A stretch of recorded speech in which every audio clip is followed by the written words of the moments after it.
Hello there. I'm Scotty. You're not. Welcome back to Smallville Retrospective. And we're talking about Season 5, Episode 3, Hidden. So, I remember watching this when I first watched it on the DVD and I was like, okay, I didn't realize we were going to give him his powers back so quickly. This was... yeah. Story of this episode is fellow student, of course, someone they know but we have never seen or has been mentioned before, of course, is planning on nuking Smallville because he has a thing against media freaks. So he thinks if he nukes Smallville, all the media freaks will be dead. For all we know, there were some media freaks in the graduating class that left. I don't know.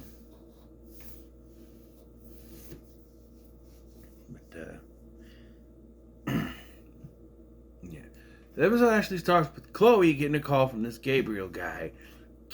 She acts like it's someone that you should know. It's someone who's worked for the Torch. We never met him before.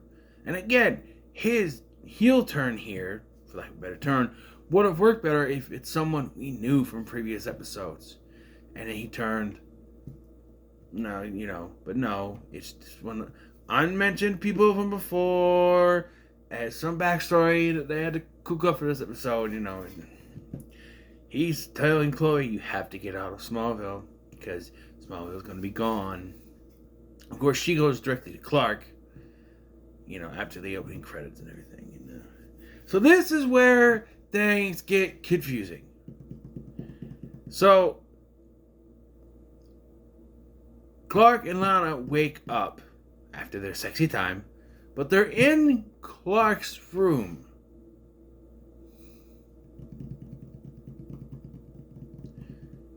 What? Why weren't they just at the Talon? And apparently, they said, we won't fall asleep.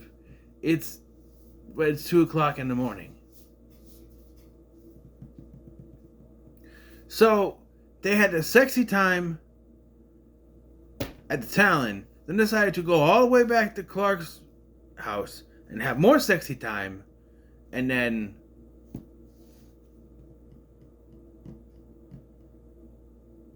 stay there. Yeah. And to be fair, there's not much of them in trouble like it was with the Lois situation. He's graduated from high school now. He's an adult. He can make the decisions. They use protection.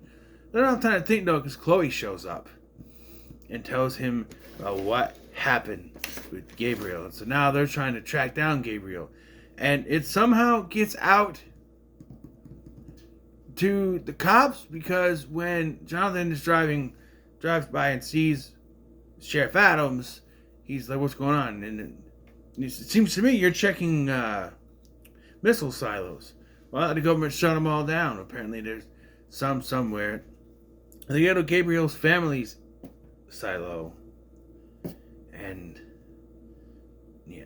So one thing I forgot, and he's not there. So I don't know why I spaced there. So one thing I forgot to explain is that the reason that Lex was there originally at Belle Reve in the last episode was that he was going to see Lionel, who he's put in Belle Reve, and he's just drawing symbols. He found one underneath the ship. It's a symbol for Zod. And he goes now in this episode to confront him, but he's just, he'll never open it. Only he can open it. Of course, you're supposed to think it's Clark, but it's not Clark they're talking about, not really. So, yeah. So I had to establish that Lionel's in Belle Reve because it's important. Like, for Lex's part in this, he doesn't do much. There's really no time for him. They crunch time trying to find this. So Clark and Chloe are at a loss. They don't know how to get to him. So then they make up they have some cockamamie plan to make this up. So they have Chloe call him and say she drove her little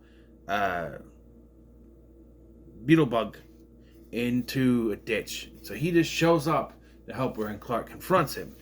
And then, one of the only times I've ever seen this happen, Gabriel pulls out a gun and just shoots Clark. No warning, no nothing. He's in a time crunch. He shoots Clark.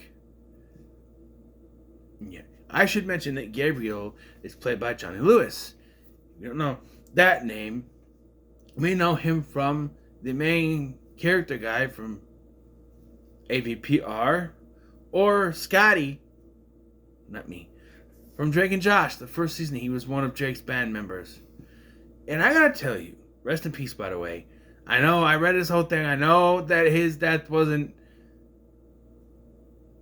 kosher, but you know, someone passed away, you say rest in peace. He had range, man. See, AVPR, he's this teenager guy who's delivering pizzas, average teenager guy, and he has to play an idiot on Drake and Josh, and here he is very good with Unhinged. He's very good in this episode, as is John Glover. We'll get to that later, but yeah, Clark is shot, and why is it always like this in TV shows where he's shot, cut to the next scene, they're wheeling him in, and the parents are already there? What? That's not how it works.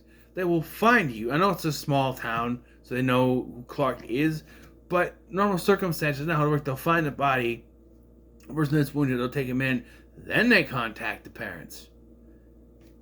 Usually. But they're there, and Lana ends up there. Now, they say that he was shot, that he may have punctured a lung. He was shot here, under the left pectoral booby muscle. Your lungs are here. So how did he puncture a lung if he was shot here? Now, he hit a rib, maybe. They gotta say that so that it's more dire when he dies. With Lana right there, by the way. But, by the way, he starts to code, and they're like, oh, you can't be in here. And then they push her out the doorway. Don't shut the door, and let her stand there as her boyfriend dies in front of her. That's some good bedside manner, huh? Yeah, but the scene, oh my god. The scene where she walks out, and she's just, there's no dialogue needed here. She doesn't tell anyone anything. She just, and Martha sees her, sees her and goes, okay, my god, no. At just the reaction when the nurse comes out or whatever and tells them, and they're like, oh, we have a problem with the body, and they go back and he's gone.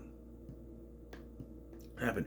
Well, you see, they tried to paddle him. When they do that, they cut back to, as they're doing that, they cut back to Lionel, who is sort of like not waking up, but he's becoming, whatever is going on with him is becoming self-aware.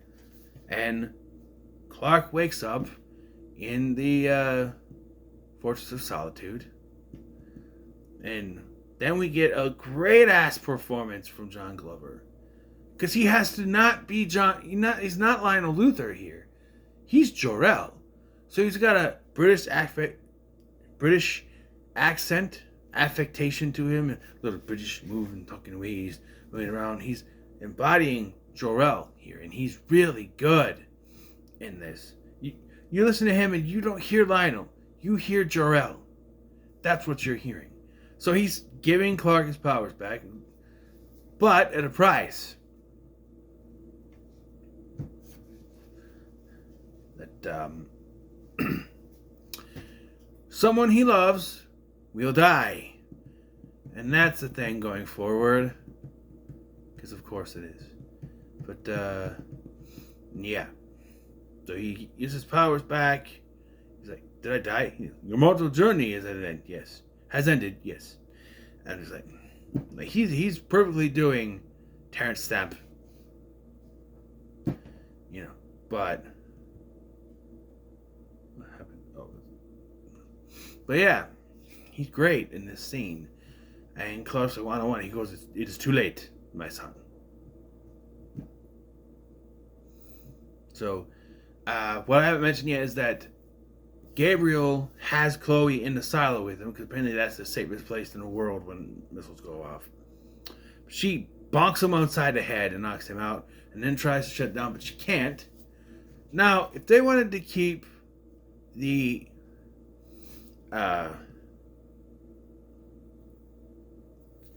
no powers thing, Clark would have simply got knocked out. There's a struggle, he knocks Clark out and kidnaps Chloe. By the way, this dude is like $150. How the hell did Chloe not push him and get in her car? Well, her car is in a ditch. But you know what I mean. Get on his motorcycle and drive away. Although I guess she'd have to go to the silo anyway, but he'd have to walk there. Unless he's going to push her beetle bug out of there. I don't know. But yeah. And then Clark comes and saves the day. They find a way to turn it off. Or she actually locates it, and that's, yeah. But no, because we gotta give him his powers back. He dies. She can't figure it out, and then he somehow knows exactly where to go. Maybe Jor-El told him off screen. I don't know. But he jumps on it, which is in the credits for a while after this, and then flies up into space. You know, their depiction of Superman, he can't breathe in space. The animated series, he wore a suit. But, you know, we're following Christopher Reeve, where he flew out of the Earth and did the wink and the smile. So this is like that. But something confusingly, he takes the nuclear part out, throws it into space, and it blows up. It's not in the casing anymore. It's not programmed to do that anymore. He ripped it out. He ripped out all the wires and stuff that would make it go off. Why does it explode? Doesn't make any sense to me. When he's taking it out, you rip all the wires connecting it to the mechanism that would make it blow up. Why does it blow up? They need an explosion, I guess. Then he falls back to Earth like Dr. Strangelove, only he's not going like this with the cowboy hat. Yeah, and he's fine. I like how he just shows up at the house. Oh, they're like, even he still has it later when he's talking to Chloe in the barn. But it's just like he's cleaned up a little bit. It's still got some of the stuff. But yeah, he's all like he's blown up, but everything is there, and he reunites with his parents. Nice. And then Lana walks in and doesn't even ask for an explanation. She's just like, Clark? And she runs to him, and he holds her in his arms, and yeah. It's moments like that make you forget that, oh, yeah, Lois is the one he's supposed to be with. You know, I teared up. I admit it. But, like, realistically, she should have seen him, and instead of running to him, she'd be like, the hell happened to you? Why are you out? Why are your clothes all torn? Well, how'd you leave it? And like, there's a scene where she shows up and confronts Lex. Like, this is Clark's classified documents from the hospital. He's normal, you know. And he's like, well, how do you explain him coming back from the dead? Like, she's like, I didn't ask any questions. And I'm like, bitch, please. Who wouldn't ask questions? She just accepted he came back from the deed. Come on. And then Lionel walks in. And it's funny, because Lionel implies he's just been standing outside the doorway the entire time. And so that Lana didn't even say anything. Because Lionel shows up and is like, no hug for your dad? And he's like, because he mentioned to Lana, Lex did, that he's been praying for miracles all day. He goes, what? I just overheard you saying you were praying for miracles all day. I'm it. I'm like, so you were standing out there for about 3 minutes listening to the whole conversation, or what? And I thought this is where it ends, but it doesn't. Because when Clark came home, he didn't say anything about the deal Jor-El made, or what the demand, what Jor-El said was going to happen. He tells Chloe here, basically, sort of, not so many words. He's like, I wish I didn't. Like, he didn't make the decision. Jor-El made the decision. He was dead. Although Smallville would have been destroyed if he didn't run back. So, yeah, this was decent. I like the first two better, but this was decent. So I'm done for the day, for the night. I'm gonna make dinner. I'm gonna watch the Talkville podcast. I kind of wanted to be able to watch all the episodes tonight. So if I do another one, I won't have time to watch them all. So I'm gonna watch that, and I'll continue this tomorrow. So, what are your thoughts on this episode? In the comments below. Make sure to like, share, and subscribe.